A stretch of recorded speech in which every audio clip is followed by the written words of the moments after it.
Why solo? I love my group rides, I love going out with other people, but sometimes it's nice to get out alone all by yourself, especially in the dead of winter. The Icefields Parkway is a road that goes between Jasper and Lake Louise. It's about 230 kilometers one way, and my plan is to do a yo-yo on this and out and back. I'm going to ride out from Jasper, go south to Lake Louise, have some lunch, and then go back to Jasper in February in the Canadian winter. I'm taking my fat bike with my 5-inch studded tires, and since I'm going solo, I've got an emergency bivvy, big puffy coat, big puffy pants, and my Garmin InReach communicator for safety. I've got all these things for emergencies only. My first day is to Rampart Creek Hostel, which is 140 kilometers away.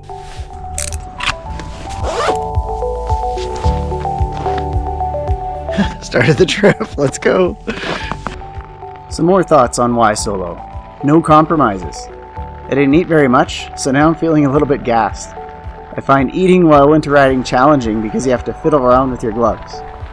Since I'm feeling low, I can take my time. That's the benefit of going solo, is you can take breaks whenever you want. And if you feel good, you can cruise and go fast if you want. No compromises. I was able to stop at Tangle Falls just after the sheep, and hiked up to the base of Tangle Falls and saw some ice climbing. It's always cool to see the ice climbers. By myself, there are no issues at all for me just to stop and hike up that steep little scramble just to get to the base of Tangle. If I was with other people, you'd have to talk about it, make a decision. Maybe somebody wouldn't want to go. When you're all by yourself, there's no compromises. You can just do whatever you like. Ellen Burstyn quoted, "What a lovely surprise to discover how unlonely alone can be." Mental health is an important thing that we should all be concerned about. Taking these times to be all by yourself is important. I love being busy. I love the work that I do and the things that I'm doing, but balance is one of those things that's important too. Being busy and working hard at your job and school and family life, and for me church life as well. I preach at my church on Sundays most weeks. Doing that is really rewarding. It's really good to be occupied doing those sorts of things that to me mean a lot. And we have to remember to always take time for ourselves as well, to be quiet and alone. Mornings are the times I take to myself. Usually I read through the Bible every year, so I'll spend 15 or 20 minutes doing that, and maybe I'll read something else. Right now I'm reading through a book for my school for my part-time MBA.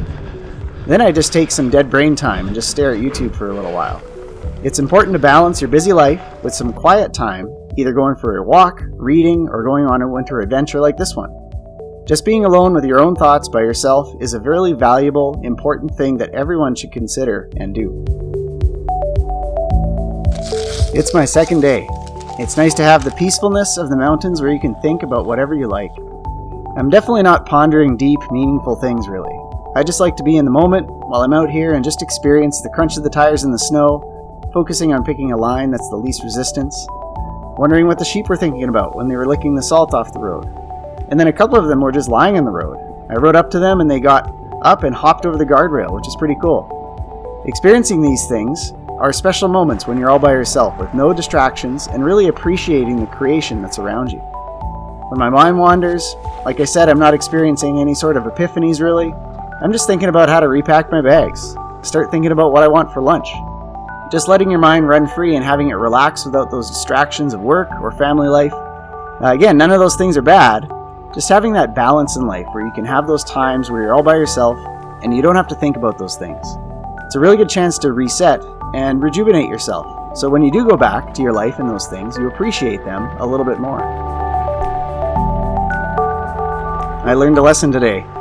I'm bringing 2 thermoses so my liquids don't freeze in the cold on this trip. I filled one up with some coffee and hot chocolate and the other one with some chicken broth. That's 2 liters of liquid.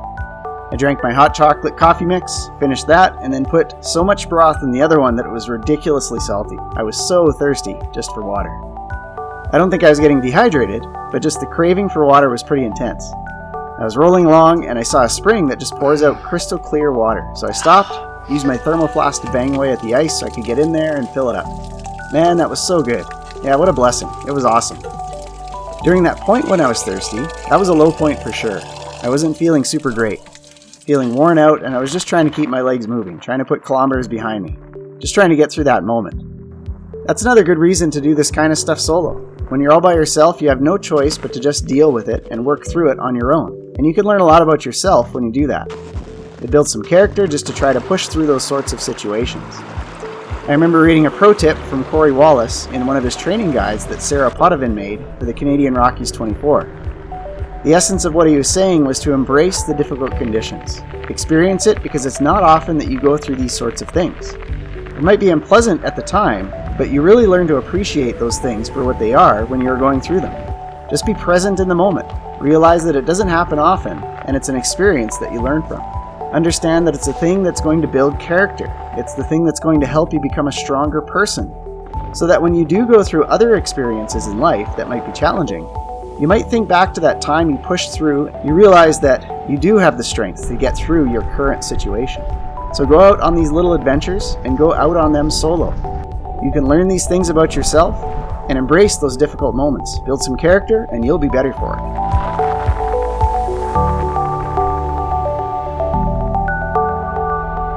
It's a valuable thing to take these times and go by yourself and go solo. And do things with groups at times as well. It's valuable to have both of those things in your life and to make time for both of those things in your life. Spend time on your relationships and your community, and spend time all by yourself, experiencing these solo things. Having that alone time to really be alone with your own thoughts. When you're alone, and then when you come back, you do appreciate things a little bit more. You appreciate being around other people. You'll have those conversations with others, experiencing things with other people, sharing those moments with other people, being around the people that you love, and experiencing things like this together. You appreciate those things a little bit more after you come back.